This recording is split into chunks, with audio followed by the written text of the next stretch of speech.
نو پدې کې ستا د دنیا یو عزت موجود دی او پدې کې ستا د قبر هم عزت دی، پدې کې ستا د قبر هم چې کوم دی فایده ده هغه چې په ټنونو خاوره در باندې راواړی او د خپل خپلوان د نه روان شي. خو که تا یو عالم زوی پرېښی وي، یو حافظ دې پرېښی وي، نو هغه بیا تا پرېږدي نه. که ته پې د دنیا ډېر اعلی تعلیم وکړي لیکن هغه نه ته څو ورځو کې هیر شي، که ډېره مینه هم ساتي، خو دغه عالم به داسې وي، دا حافظ به داسې وي چې دی به 15 وخته کلم چې مونځ کوي نو دی به تا پسې نفل ضرور کوي، دی چې کلم په دغه لار باندې تېرېږي نو ستا سلامي به ضرور کوي، دی به تا پسې خیرات صدقات ضرور کوي. او که نه کي د بچی ارادم نه وي خو بچی عالم وي، چې کوم نیک عمل کوي علما فرمایي د هغې اجر الله پاک والدینو ته رسوي.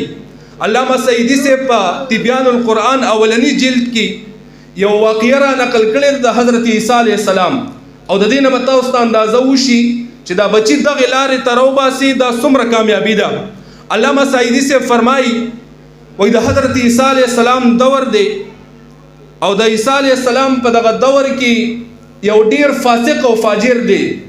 چې هغه چرته کې د الله جل جلاله اطاعت نه دی کړی، حکم نه دی منستی، دی وفات شو او دی خخ شو. په دغه لار باندې یو ځل عیسی علیه السلام تیریږي، دی مبارک چې وکتل د ده په قبر کې عذاب دی. انبیاو ته الله جل جلاله داسې نظر ورکړی وي چې څه مونږ ته نه ښکاري هغه انبیاو ته ښکاري. دا مبارک ګوري چې په قبر کې عذاب دی، دی په تکلیف کې دی، په مصیبت کې دی. دا مبارک کار لذي واپس چې د هغه طرف نه راځي هم هغه قبر دی، هلته سکون دی، هلته راحت دی، هلته خوشحالي ده. حیران شو، عرض کوي یا الہ العالمین دغه سړی چې د دغې طرف نه زه تلمه په عذاب کې مبتلا، اوس د اخوا نه چې رالمه سکون او راحت کې لګیا دی، وجه څه کیدی شي؟ الله تبارک وتعالی ارشاد فرمایي او وحی ورته کوي یا عیسی علیه السلام کله چې دغه انسان وفات کېدو نو د ده نیک عمل زرم نو د ټولې نافرمانیانې زما کړې وي چې په دغه قبر کې خویدو نه دی، صرف د ګناهونو سره راغلی دی. دا یاد وساتئ دا قبر هم یو عجیب منظر دی. ګورئ دا داسې ځای دی چې دې ته موږ او تاسو سوچ نه شو کولی، دې ته موږ او تاسو چې کوم دی تصور هم د دې نه شو کولی. انسان یریږي په دې باندې چې دا داسې خاورې به په ما باندې څنګه راوړي. شیخ عبدالحق محدث دهلوي صاحب به فرمایل دلته کې چې کوم دی یو د رڼا بندوبست شته دی. شیخ عبدالحق محدث دهلوي صاحب به فرمایل وایي چې کله نه ماته دا پته لګېدلې ده چې په دغه تورو خاورو کې به دیدن د دواړو جهانو د سردار مبارک کیږي. وایي د هغې ورځې نه زما د زړه ارمان دا دی چې زه په ژوندون دې قبر ته ورکوشمه، ځکه چې مؤمن مسلمان ته به په دې کې د رسول الله مبارک دیدن ملاویږي او د دیدن سره سره به دته پہچان هم ملاویږي. فاجر ته به هم دیدن وي خو چونکې هغه ته پہچان نشته دی. دا مې حضور خپله فرمایي کله چې یو بدکاره په دغه ځای کې دې قبر کې کېښودلی شي د نه به تپوس کېږي ستا چې کوم دی رب څوک دی، من ربک وما دینک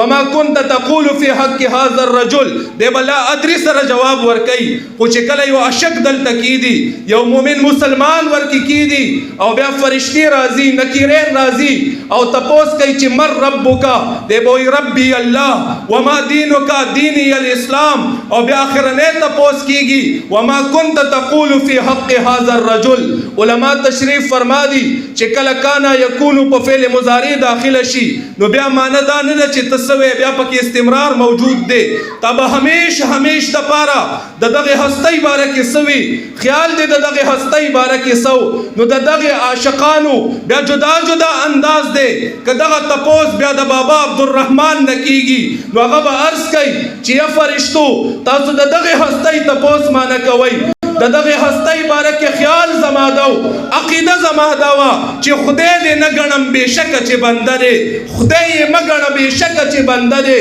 نور یې کل واړه صفات دي په رښتیا. او که صورت د محمد نه وی پیدا کړې به خدای نه وه دا دنیا، کل جهان د محمد پروي پیدا شو، محمد دی د تمام جهان آبا، په صورت کې آخرین دی پیدا شوی، په معنی کې اولین دی تر هر چا، خدای یې مه ګڼه بېشکه چې بنده دی، نور یې کل واړه صفات دي په رښتیا. او زه رحمان د محمد د درخه کروبیم کم خدای نکی لدی درجو دا او کوم دغه تپوس د عاشق صادق نکیږي دغه تپوس د امام اهل سنت نکیږي چې ستاسو سره نظریه وا ستاسو سره عقیده وا نو هغه به عرض کوي چې عقیده می داوا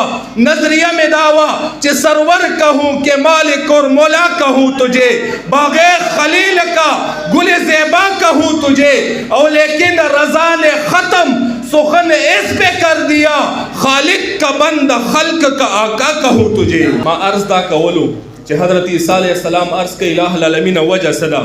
اللہ تبارک و تعالی ارشاد فرمائی دا گناہگار دے دے ما زکا پا عذاب کی مبتلا کڑے زکا دا عذاب فرشتی دلتوی